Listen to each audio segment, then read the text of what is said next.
Hi, everybody. Welcome to Conversations with Calvin, We the Species. It would probably take me about an hour to do a full, proper introduction. How Damir Hamamdzic and I came together. And I'm going to actually read you the title because this is beyond. We could talk for hours, and we just said it before we went on air. I'm going to read you the title of this. It's an amazing interview. It's so scientific. It's bioethics. It's veterinary medicine. It's One Health. It's research. And at the very end, there's a little Seinfeld, mixed in just to kind of, put things in perspective. I guess it really fits. And by the way, it's the 21st of July. A very important date in my life because and that's because in 1989 I weighed 350 pounds and I decided it was time to clean up my life, and some special energy came over me July 21st, and I lost 100 pounds in 2.5 months. It's kind of so I think about it. So it's highly appropriate, Damir, that we're doing this thing This date. Yeah, it is. So here's you all can digest this, and I want to read the title so we have it down straight. So it's Damir Hamamdzic, DVM, PhD, veterinarian, One Health, New Jersey, human, animal, plant. We'll talk about that. He's on the steering committee. Animal welfare and regulatory compliance at Janssen Pharmaceuticals.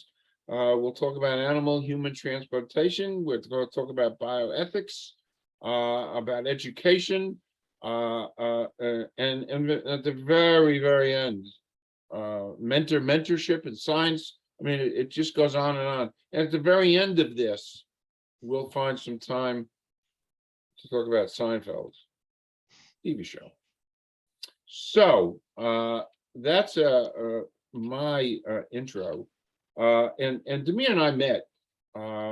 We'll talk about that too. We met at One Health. We'll talk about that, and of course Damir is on the scientific side.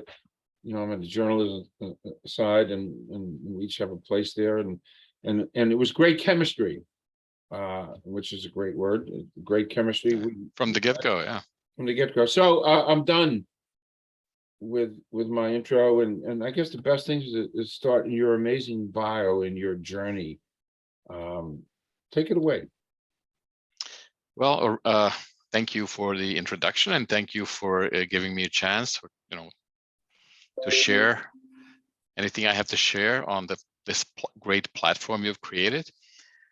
Well, whenever people ask me something like that, give me like in a nutshell, something about yourself. That nutshell is kind of growing over the years, and the older the person is, there's more and more things to say. So, but originally I am from Sarajevo in Bosnia, which used to be a part of former Yugoslavia before it unfortunately disintegrated into, I guess, some of its parts. I've graduated obviously from schools and then from the vet school in Sarajevo. And growing up, with a father who was a professor of physiology at the vet school, I always looked at him as a role model, and I kind of modeled my path, I guess, after him. So I attended the vet school with the idea in the back of my head of actually becoming a scientist more than becoming a veterinarian, because this is where I wanted to be.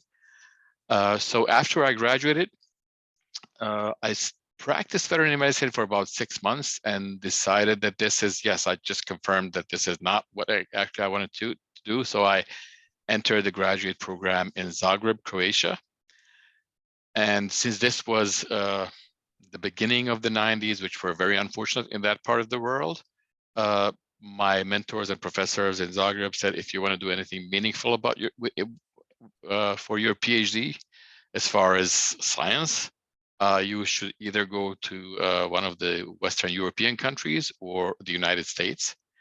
And since I've spent some time when I was a kid in Milwaukee, Wisconsin, because my father was a Fulbright Fellow at the time, and through some of his connections, I was able to identify a lab in Charleston, South Carolina, at the Medical University of South Carolina. And I came to do the, I came here as a visiting graduate student with the understanding that after I'm done with my scientific part of that, I will go back and defend my thesis at University of Zagreb in Croatia. Well, as you know, things happen out of anybody's control. The war started over there 6 months after my wife and I came to the United States. We got married and came here together, and there was no way back. There was Croatia was also involved in the war, so there wasn't even a way to go back to Croatia. So there was a lot of logistics involved in this, but you know, at the end of the war, I was able to go back in 1996 and defend my thesis. During the wartime, I was lucky enough that I was a veterinarian. So based on the doctoral degree, which veterinary medicine does provide you with, I was able to apply for a postdoctoral fellowship at the Medical University of South Carolina. And I was able to, through the support of my mentor and the university at large, to obtain my green card and then citizenship after that. And after completing my postdoctoral fellowship, I was promoted to an assistant professor physician at the Department of Microbiology and Immunology at the Medical University. And then how did I come to this part of the States? My wife actually got a job at one of the major pharmaceutical companies in the Philadelphia area. And we moved here back in 2004, which is even now it's like 16, 18 years ago. And I obtained a position at the University of Pennsylvania to run a large animal preclinical cardiology program. Most of my work was actually contracted for the pharmaceutical companies and medical device companies and so on and so on. After that, see, this is a very long introduction. I'm sorry. No, it's needed. So yes, so I ran a large animal program at the University of Pennsylvania, cardiology animal program. After that, I was a director of laboratory services at the National Disease Research Interchange, which is a nonprofit organization that provides human tissues for research. So I spent about a year there helping with the regulations and you know, logistics of obtaining tissues and providing into research labs around the world. Was that a government agency? No, actually, that's a nonprofit. Nonprofit, okay. It is funded by government, by NIH, but it is a nonprofit organization. And after that, I went back to UPenn, but in a little bit of a different capacity as a manager of GCLP, which is, I don't want to get into this. This is the regulatory acronym. You have preclinical and clinical part of research, and you have something in between, which is nowadays really been at the forefront of science. These, you know, like bench to bedside type of situations where you take the tissues from a patient and then you take it to the lab, you manipulate it, and then take it back to the and the best way to describe this GCLP area, which you have GLP, which is a preclinical research, and you have GCP, which stands for good clinical practice. And then in between is this area, which I always associate with, if you remember that plane that disappeared over Indian Ocean. And we all found out that there are areas on this planet that are not covered by radars. And I was like, I figured out, oh my God, is it even possible? So this is a type of situation where, where GLP, and we're talking about the FDA regulated research.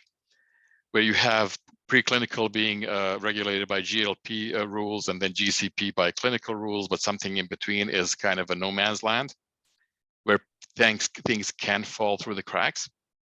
So this was the program that I've established for the Abramson Cancer Center. Okay.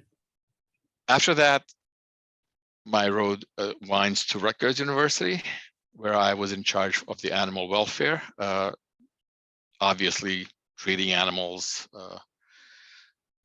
in an ethical and moral manner and research. And that from that on, I've spent about 5.5, almost 6 years at Rutgers developing a program, animal welfare program there, working through all the campuses. And everybody who is at Rutgers knows that there are like at least 4 campuses at Rutgers: Camden, New Brunswick, Newark, and then the RBHS, right? That's also a campus or part of Rutgers. So I covered all of those. And yes, after that, as you said, I moved to Johnson & Johnson to do a similar type of work. Yes, while I was at UPenn, I discovered my interest in the bioethics.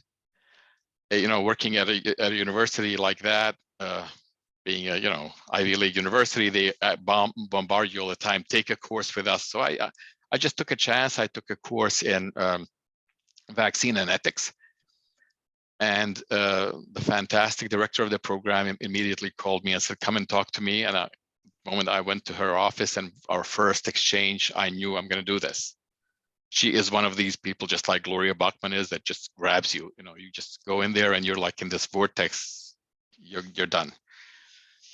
So yeah, it's been a while now, but I'm finally at the end of that road, just working on my final project for Your master's in bioethics degree Right. from University of Pennsylvania. I can't even process. I want to backtrack and actually go a little bit off topic. I had the great privilege of kind of meeting Oprah Winfrey and Dr. Oz when I was I sat. Anyway, I that all eventuated because she produced this movie and acted in it, The Immortal Life of Henrietta Lacks. Yep. HeLa cells, I know. Yeah. So did any of that whole, when that all came out, that they used her cells for 50 years? I've used those cells in my research. Wow. Everybody that I've known has used HeLa cells. Wow. So as in the world of bioethics, are we better these days as a result of the experience of Henrietta Lacks? I think we're better altogether. Things just improve over time. And even though when we live in the moment, it doesn't look like that, but yes, we are better. I think, patients are more protected, animals are more protected, regulations are there for a reason. And I want to believe that something like that could not happen today. And I know they couldn't, because, I'm heavily involved in the regulatory affairs. And I think I told you in our conversation before, I like to think of myself as a creature of the estuary. So this is this interface between clinical and preclinical, between morality, ethics, and laws, things like that. So yes, we are better, but we should never take these things for granted. We can slip back. We have seen that in the past happening in our societies, but I would like to believe, and I think that we are way better than we were at that time. Okay. I knew what HeLa stands for. I obviously didn't know the story about Henrietta Lacks when I was using those cells, but yeah, those are still been used, and you're still used in the labs. Wow. Incomprehensible. Yep. Just truly incomprehensible. I mean, there's so many different directions you can go from that, but I was fascinated by it, and I was deeply honored to have sat in the first row right by Oprah when they were interviewing her after she produced and acted in that movie, and I met the author also, and Dr. Oz. who's running for office in your state, but that's neither here nor there. But yeah, I got around as a journalist. I like, we're just by the way, your journey is just so amazing. It's so, by the way, I'll pay you a pretty high compliment. There's a movie there. You know, there is, there's a movie there because you're not done, far from me. Yeah, but it's and you know that I've skimmed over a lot of. I bet you have. Yeah. But what an incredible journey. And it's funny, in reading some of your bio stuff, I pulled out that I have it here. We discussed it before, and I got a kick out of that because I'm such a believer in that. But you had said, I'm quoting you, education is an ongoing and never-ending process. And that's why you're pursuing your master's in bioethics, in some small way. I believe that too. That's why when I started my teaching career at Rutgers at 74, because it's a never-ending process. Never ending, and it's never too late. I'll tell you where that came from in a lot of ways. You know, in my native language, the word education can literally be translated as molding something, forming something. The word obrazovanje means exactly that. When you create something, but you form it in the shape you want. So that's what education is. Yeah, never ending. And it's never ending. Yes, and you can continue shaping yourself. Yeah. And by the way, there's probably some scientific medical stuff that the more you throw up here, the better this gets, this thing up here. Well, it's there to be used. Yeah, it's really there to be used. I mentioned I just took 6 hours of courses on LinkedIn to help me be better as somebody who practices outreach, which is one of my positions at One Health. We'll get to that in a minute. But I like this. We're going slightly in a different direction, but you took a non-UPenn course, which was at Rutgers with Dr. Carl Van Horn, who's Carl Van Horn. Yeah. Talk about that. So obviously, when you're, I was a full-time student in the program at UPenn, but I started working at Rutgers University. So I wanted to continue working towards my MBE degree, and one of the benefits of having, these free courses when you're a UPenn employee just went away, right? So I had to continue it in some kind of fashion, but try to pace myself, and that's why it took so long, because Rutgers pays only a small part of it, and UPenn courses are as expensive as they come. But the one good thing is that UPenn, or that program, allows you to take one course at a non-UPenn institution. Wow. So it's like the whole Rutgers catalog was open to me. Obviously, it has to be a graduate degree course. And talking to my colleagues at work, I was told, you will not go wrong if you take a course with Professor Carl Van Horn. He is a legendary professor, and one day you will be able to say, I took a course with Carl Van Horn. So I took a course in policy formation with Professor Van Horn. And the concept, amongst other things, the concept of the course is you pick a law, right? Pick a law that you would like to investigate and study, and for your midterm, you are writing a paper on the passing of the law, establishing of the law, and then for your final, you're writing about the implementation of that. So being that I was in the animal welfare side of the world, I took the Animal Welfare Act of 1966 to investigate and write about. And this was the first law of its type, or of it in the world. It was historic, and it is historic because it regulated the use of animals in research, and the way how it was triggered is that obviously they were activists that tried to pass this several times before, but you know how these things work in this country is, you kind of have a bill and somebody introduces it, and that bill dies a quiet death in one of the committees in either Congress or Senate or wherever it's introduced. So what happened in 1966 is that a family in Pennsylvania lost its pet dog, which was a Dalmatian dog named Pepper. And the local TV stations were looking for it. They started the campaign of looking for this dog, and yada, yada, yada.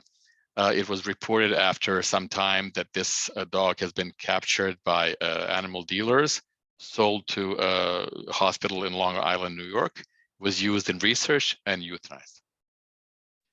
And the special bond that people have with their pets, being pets are members of our families, resulted in an unprecedented letter writing campaign throughout the country. There was a huge piece in Life magazine. That's what at the time when we had things like Life magazine, and it got so much publicity that within a year, Lyndon Johnson was basically forced to sign this into law. And this was passed in Congress and Senate. It was passed by 89-0. Wow. So for this course, I've reviewed all the hearings, Congress and Senate hearings on this law, and I was just amazed that at the time where President Johnson was dealing with the Civil Rights Act, was dealing with the Vietnam War, this passed, like the law to protect the animals was passed. And that law is what's the right word? Every 5 years as an omnibus, as a part of the omnibus bill, it's renewed in a way. Renewed, okay. And every 5 years been renewed and strengthened. Additional things are added to that law, such as animal fighting, dog fighting, things like that. And every 5 years it gets stronger and stronger. It has not been diminished. And it's made, I want to say it's made even research and science better for it, because all the arguments against passing such a law didn't make any sense.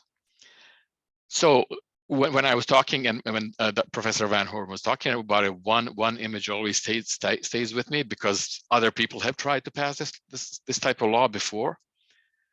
And I remember in one of his books reading that passing a public policy, it's like you have to wait for your chance. And he says, you need to be standing on the beach with your surfboard, polishing it. So when the right wave comes, you will jump on it.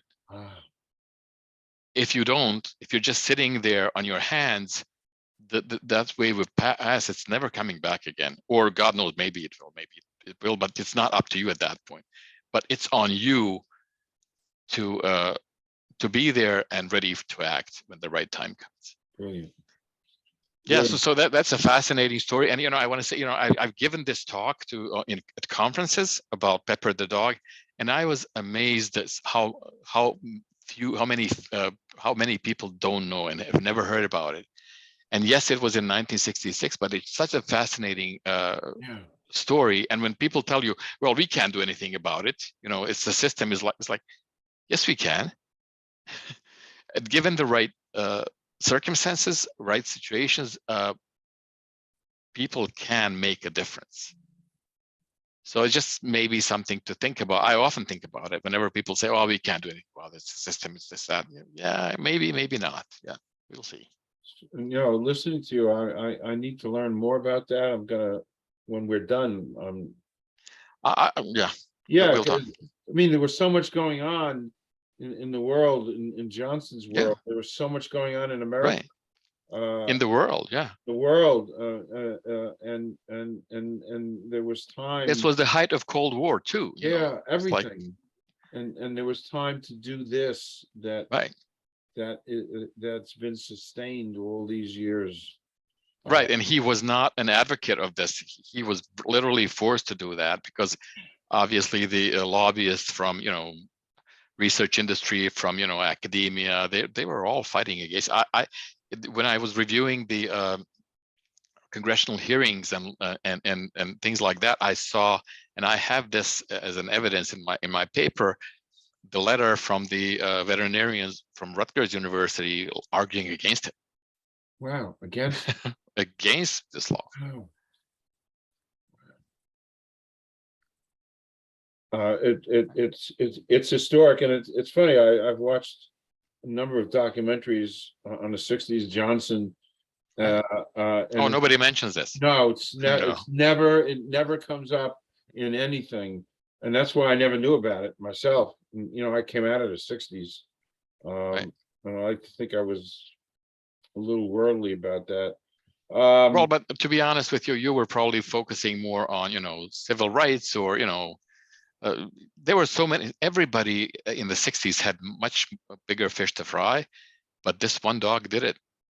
Pepper the dog. Wow, amazing. There should be a monument to Pepper the dog. Yeah, I gotta.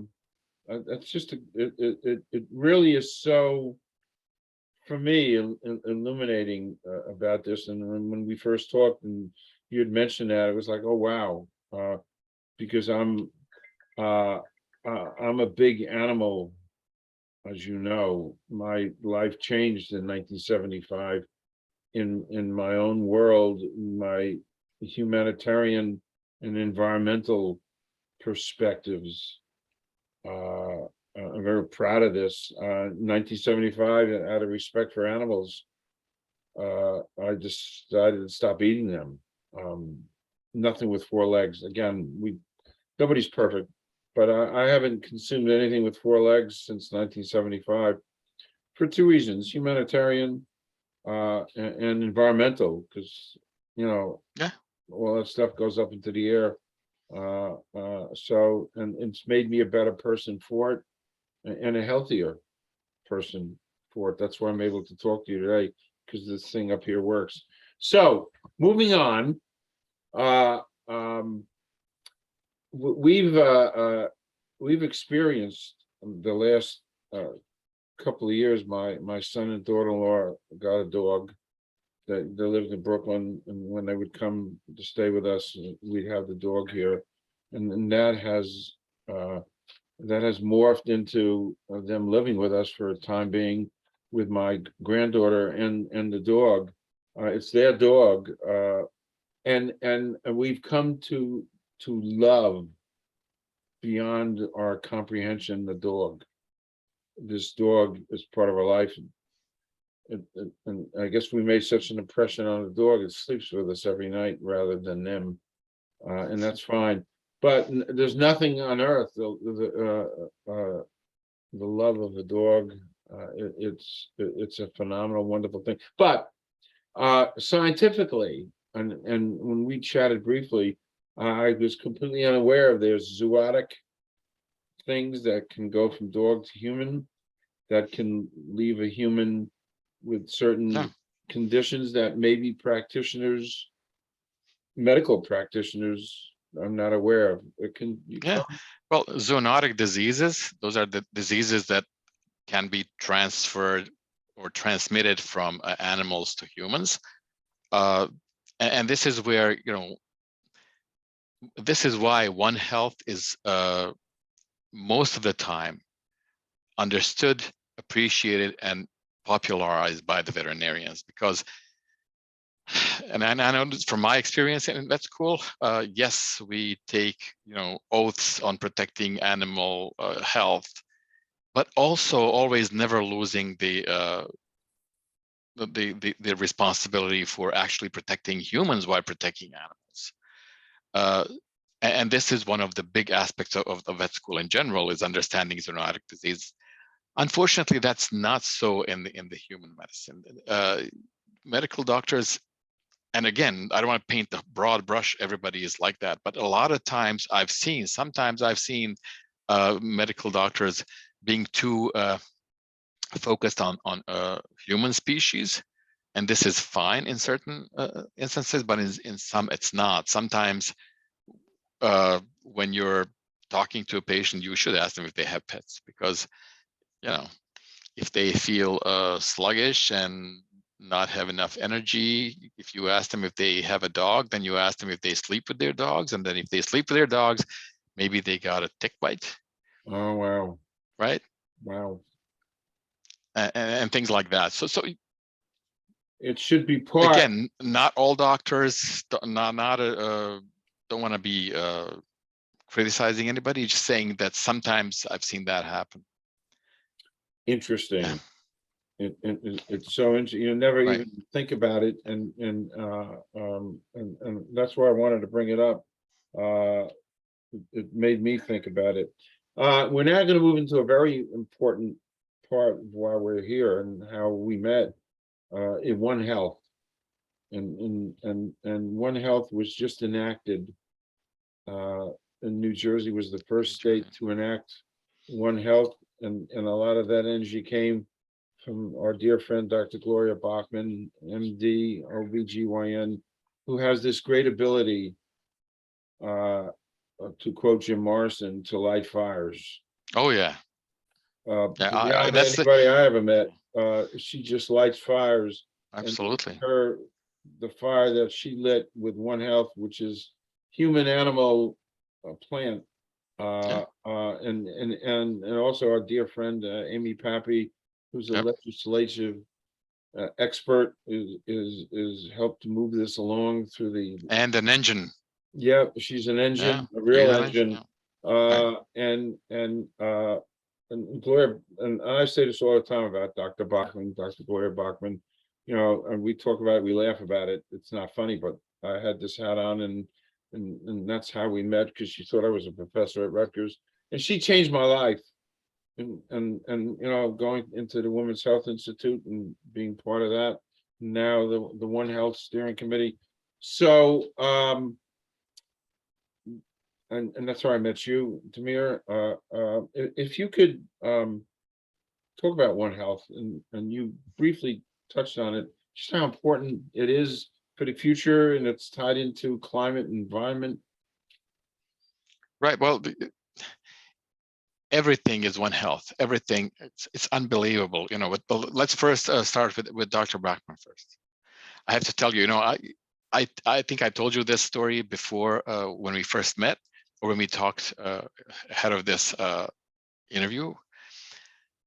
I stopped by her office because she has had some questions about submitting an animal protocol for research. And I went to talk to her and to help her. And it's one of these things, just like what I told you for Dr. Feaster and UPenn for the bioethics. I walked into their office and she just grabbed me and she introduced this One Health concept. And I said, and to me, it completely crystallized everything. Like, how can people not see this, right? It should be common knowledge. And she, being herself, is one of these people that just radiates this energy. And the more I've worked with her, the more I've got to know her, the more I'm impressed with her. And this is one of these people in the world, in your life, that is all about being good and decent and moral and everything. So yeah, so that's Gloria. So now let's move to One Health. And she has, obviously, with her dedication, she has organized or established this steering committee in New Jersey that was populated by a lot of veterinarians, but also a lot of medical doctors. Her being a medical doctor gives her a stature, right? When she talks about these things, a lot of times veterinarians talk about it, and then the other side is like, okay, nice talk. But when she speaks, people listen, right? As they should. And just that she's a part of this, that she's driving this, attracted a lot of people. She has a vision. And the question is, almost every state in the nation has some kind of One Health initiative.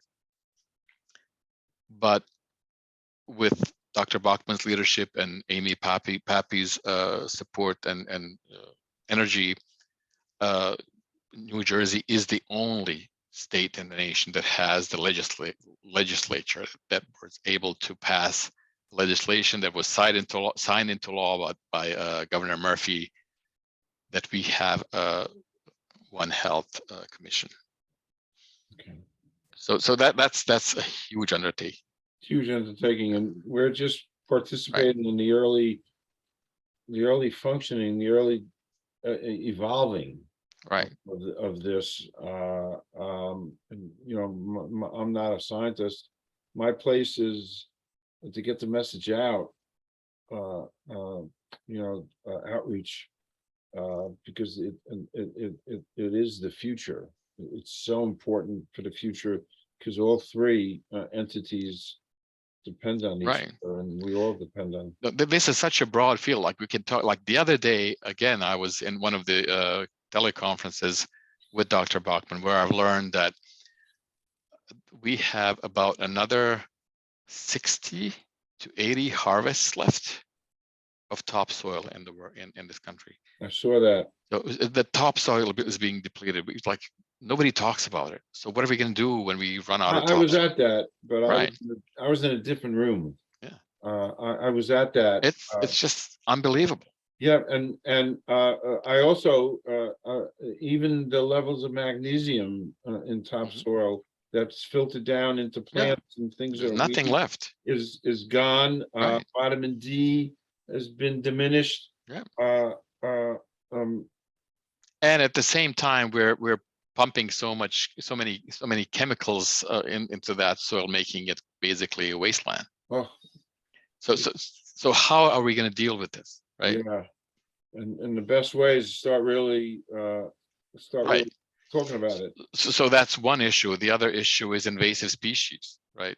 I know I've talked to my colleagues in New Jersey about the spotted lanternfly that was all over Pennsylvania, southeastern Pennsylvania, and people were looking at me like, I don't know what you're talking about, right?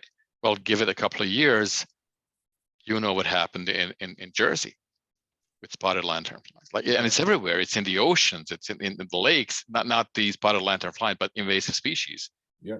Like invasive species of fish, invasive species of bugs, and and I like to think about these things like, when did all this start? And in one of the books I've read, this all started with the Columbian Exchange, which is the moment where Christopher Columbus discovered a new continent, right? So by that singular event, we connected continents that have been separated by billions of years. And all of a sudden it was possible to bring, and when you think about, it was possible to bring corn to Europe, like tomatoes to Europe. Imagine Italy without tomatoes. They got tomatoes from the continent, American continent. Things like that. There were no large animals here. Like there were no horses on the American continent. They were brought by Spaniards.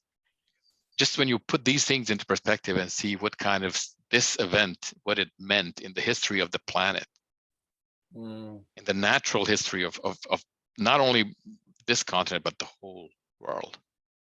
And it continues today. When you think about invasive species, for example, a ship, ocean-going ship or cargo ship that wants to come from Hong Kong here, when they get their load on board, they need to balance the ship by, taking the ballast, right, water.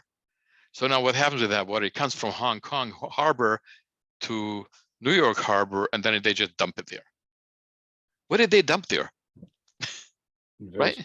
And same, but it's not a dig on Hong Kong or any other part of it. We do the same. If ship goes from here to Asia, we send them something over there, right? Not to mention that they were, like rodents, bugs, whatever. Like this lanternfly came from Bangladesh, apparently. And that's how things work. And we are not even aware of that. And that's why I said One Health. Everything is One Health. Yeah. Everything. Fascinating. So there's, you can talk about. We can talk about any aspect of it. Human health, animal health, environmental health, plant health, like all these things. Like what is depleting our soil? We're growing these monocultures. Monocultures are horrible for everything, from our health if we're growing only corn, and we are, 90% of all of our crops are either corn or soy, right? Those are monocultures. That's not how nature rolls. Where's the rest of plants, right? And that translates into unhealthy diet, unhealthy people, unhealthy animals. For example, we're feeding our livestock with corn, and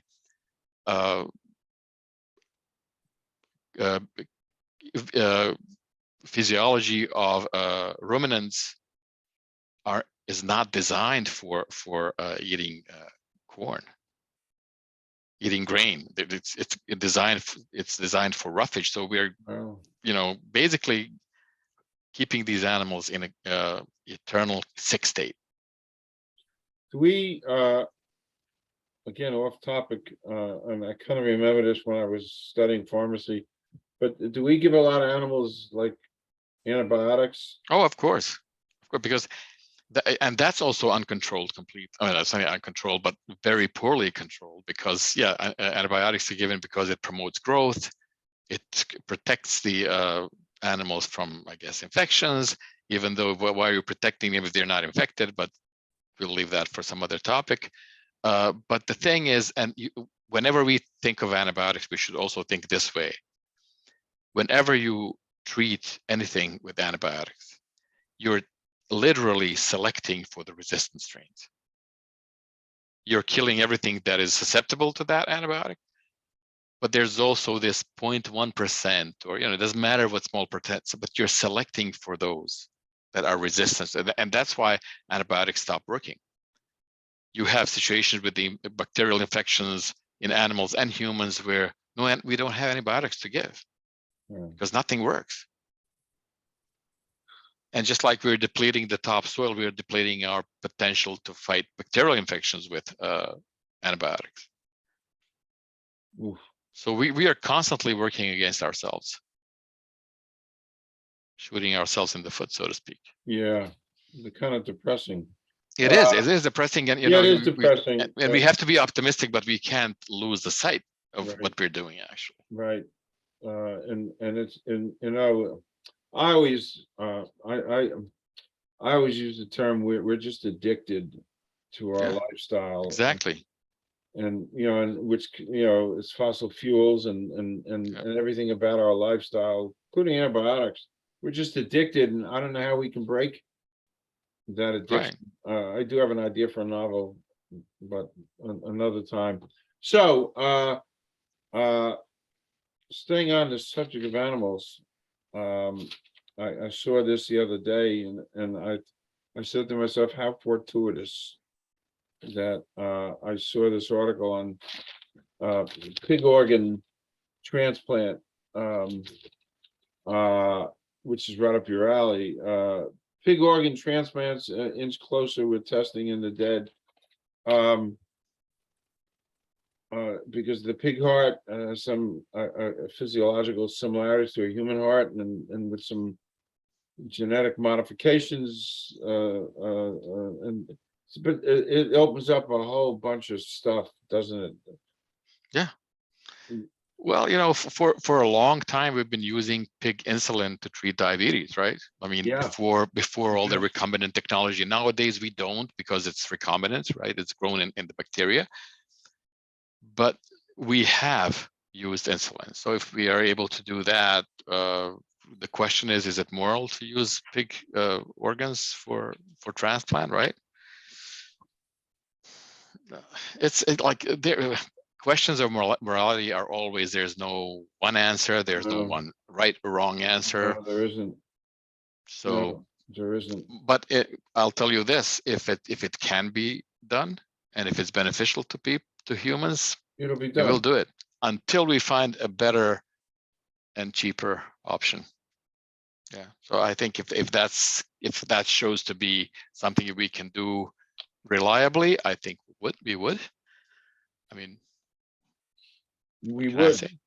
It's funny. I had my granddaughter this morning on my lap, and we were watching a cartoon show. She's a year old, 13 months old, But one of the cartoons was a mother and a father are making a healthful breakfast for their little children, 3 little children, and they were grilling a ham and bacon, and I was offended by that. It bothered me. I'm not mentioning the show, but it bothered me, and I go right back to the bioethics, and I'm much more bioethical, if that makes sense, at this stage of my life than I ever was before. And I've gotten into some interesting arguments with my niece in particular, who travels all over the world. But bacon and it was a living creature. Yeah. It was a living creature. Anyway, in keeping with this modified depressing scheme that we've somehow drifted into, just a quick question, because I follow some of the stuff with Audubon, and I know we've lost billions of birds, Yes. and that's irrevocable. That ain't coming back, is it? Yeah. Well, first of all, we don't even know what all we lost, because we're losing species left and right. We're losing species in the oceans that we didn't even know would exist, right? It happens all the time. Once we lose them, they're gone. But, on the other hand, things like this are happening even without our direct effect. Species come and go, but we are definitely accelerating that trend. And I just don't see us stopping that anytime soon. No. Yes, yeah, and birds are affected. Insects are infected. We're losing insects. As you know, the crisis with the bee population. Yeah. I just saw they're trying to make honey out of a plant because they know we're losing bees. I just saw it today. They're but you need to pollinate the plants to get new plants. Yeah. Right. Now, a couple of last things that you wanted to kind of touch base on. The reproducibility of scientific experimentation and the applicability to animal research on human medicine. Yes, that has been one of the interests of mine, and we all have our biases, obviously, and I often hear this term crisis of reproducibility, which people throw out, without thinking too much about it and what that means, and it's always blamed on scientists, on sloppy science, on animal research is useless and yada yada yada, right?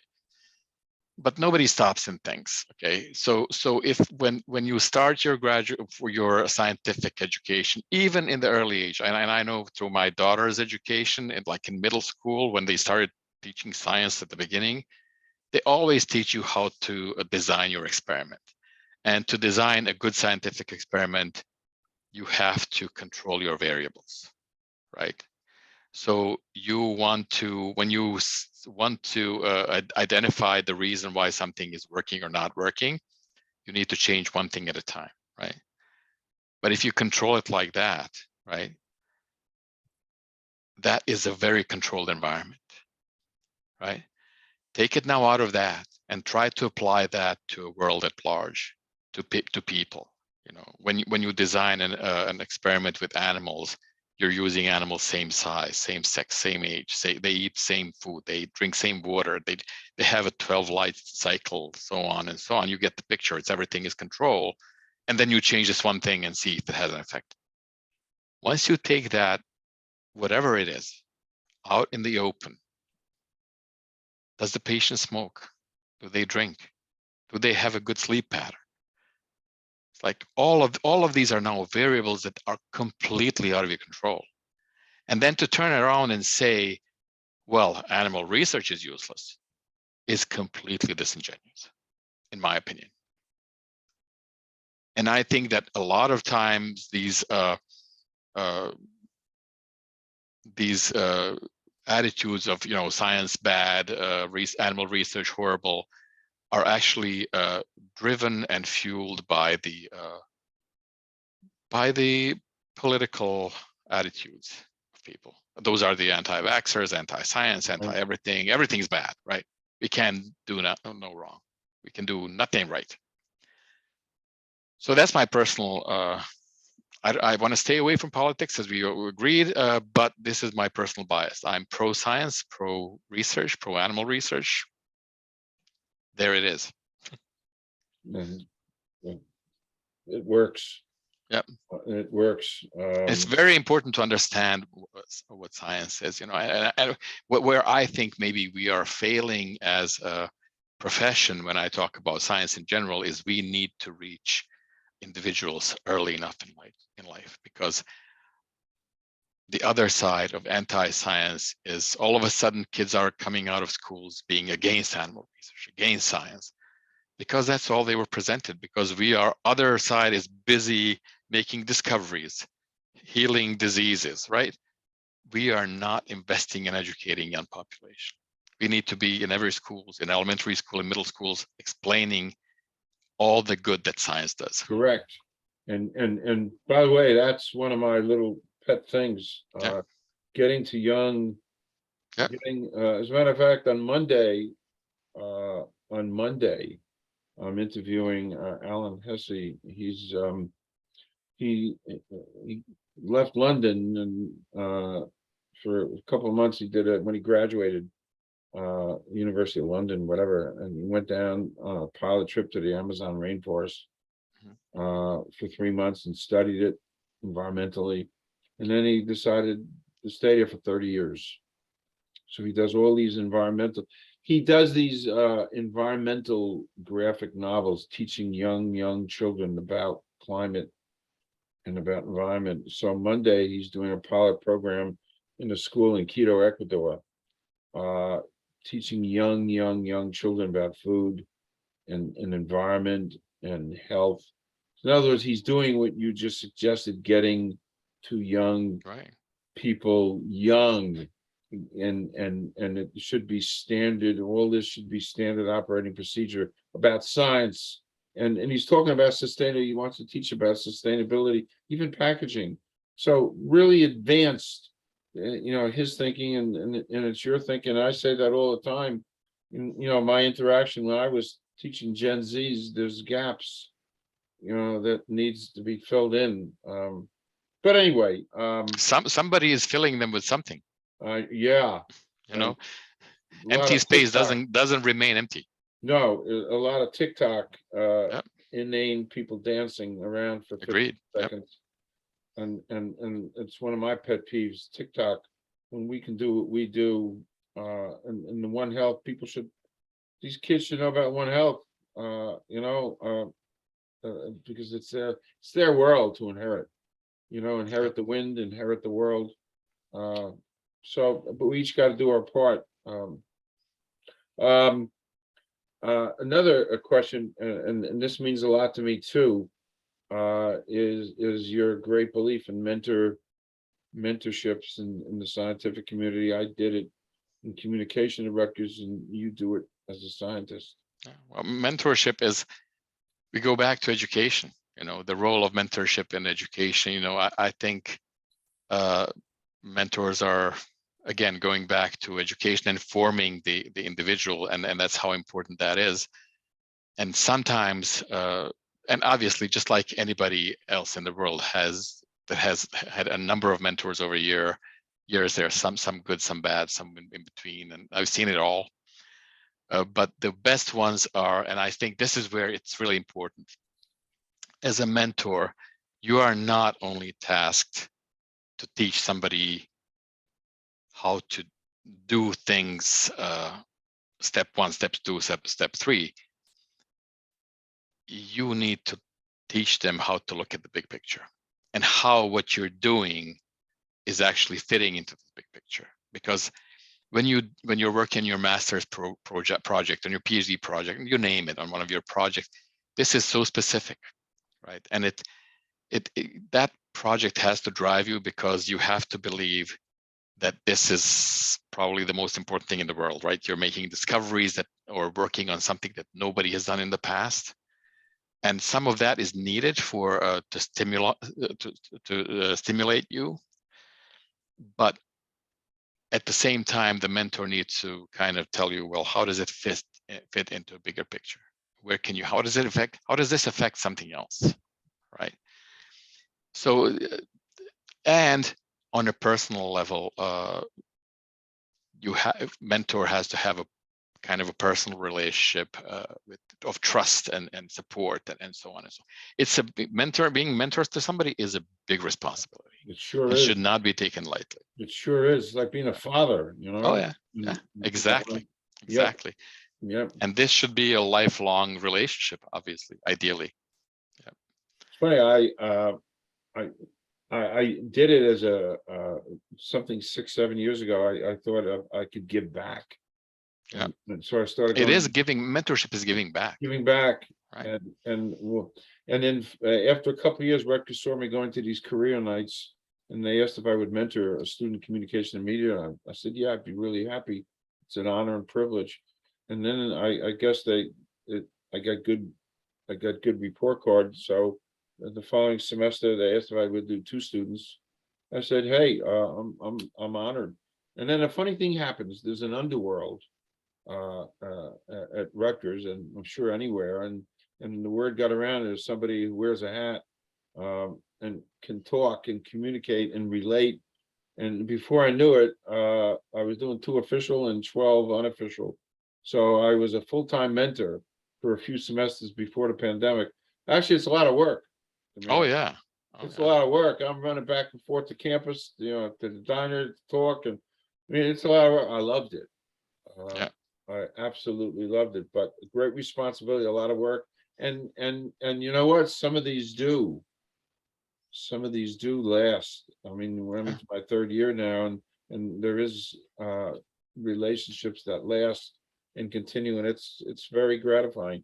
Yeah, and they should, but a lot of times, well, sometimes, especially in biomedical work, people that have 5 big NIH grants and have labs that have 10, 15 members, taking on another mentee, are you going to have enough time to devote to form this person into a scientist? Or are you just seeing this as a free pair of hands or cheap pair of hands? Right. And that's where my biases come into. Yeah, it's hard. I mean, if you take someone on, and you got to really, you got to do it right. Right. You got to do it right. Do it now. That was what I was taught by my supreme mentor, Leonardo Del Vecchio, who was the CEO of Luxottica Group. He is worth 40 billion, but he said, "Do it now, do it right." And that always rang, "Do it right." So, got to do it right. You are Janssen Pharmaceuticals now, part of Johnson & Johnson, one of my favorite companies for lots of reasons. Homegrown, New Brunswick. And that's what you do. You're compliance there. Yes, animal welfare and regulatory compliance. And animal, okay. And finally, because this has been extremely heavy, but it's by the nature of everything. The last thing I want to ask you, so I could take a deep breath, and Seinfeld. Awesome. We yada yada yada. We discovered, and it's great. I don't know how it came up when we were talking last week. We discovered our affectation with Seinfeld, and you knew a lot Seinfeld stuff, and actually last night, in your honor, I began my 3rd run through of every episode in Seinfeld's 9-year history. So I'm now into my 3rd watching of Seinfeld. When did you start it from the beginning? Well, I remember, I was postdoc, I believe, in the 90s when Seinfeld was going live. And I remember the time when it was, what did they call the must-see TV? So people were getting together to watch Seinfeld, and that's where I started. But as years went on, after '98, when they stopped airing, they even became more interesting, so to speak. The more you watch them, the more you discover, and it just never ends. And you just mentioned today, I was talking to a colleague, and we remembered and I told him, to my colleague, that there is no situation in life that doesn't have a Seinfeld connection at some point. Yep. And it's so relevant, and it's absolutely. just so all around, and so many of their words became part of American vernacular. Yes. But and when you think about it, it's what now 24 years that they've been off the air, so to speak, and they're still relevant. Still relevant. And I marvel, as a writer, I marvel at the writing. It's a model how you can do something great and big like that, and you see how much fun they're having doing it. Yeah, it's like this is what I want to do. I want to be this excited about my work. Correct. It's just and again, I'm on the second season. Last night I started the second season. I mean, I just watch them all. I just sit here for hours aimlessly and learning to do dialogue, and of course yada yada yada. And there's nothing wrong with it. It's just it's a wonderful thing after a long, hard day's work to watch that and to just laugh at the absurdity of it all. Yeah, and this is really strange. My daughter was born in 2003, and she quotes Seinfeld to me like she was born like 5 years after they start banning, and she quotes things like, "Who doesn't want to wear a ribbon?" or something like that. Yes. And that's he didn't want to wear the AIDS. Exactly, the AIDS ribbon. And they beat him up. That's what I mean. So it's incredible. I don't know of another example of a series that is quoted by teenagers 25 years later after the last episode has ended. So that tells you something about the endurance quality of that work. It just endures. I just laugh and laugh and laugh. Maybe it's better the third time around, because you pick up, as you said. Oh, you see the details that you missed the first time around. Yep. It's just so. This is a great way to end. We both love Seinfeld, and it's a great way to end this our little time together. We got a couple of One Health meetings coming up and stuff. And yes. There's one in August. It's a conference. I think it's One Health. It is One Health. Yeah. It's going to be a regional One Health, yes. and we have had a really good collaboration with the Pennsylvania, New Jersey, Maryland, Delaware. Did I miss somebody? No, New Jersey, Pennsylvania, Maryland, Delaware. Yeah. So actually, yes, and this one is going to be held at Rutgers at New Brunswick at our Robert Wood Johnson. Right. Yeah. So. And it's unfortunately I'll be on vacation, so I'll miss it. But But I'll hear all about it from other members of the committee. Yeah. Yes, you will. So I can't thank you enough for your time and your graciousness, your passion, your energy. There's so much that you filled my head with. Reality, the reality of things. Thank you. Yeah. Thank you, Kelvin, for giving me this opportunity. I hope I didn't bore you to death. Oh no, this was great. We can talk. Yeah, but we will. And you know what? In your travels, you can always come back here as this channel matures and evolves. We could do whatever. I'm always open. I sit here 14, 15 hours a day. This is my office in a chair that's worn out. Rutgers is lucky to have you. Well, thank you. Thank you. Thank you so much, Damir. Thank you. To be continued. We continue. Yeah, to be continued. Thank you. Thank you very much.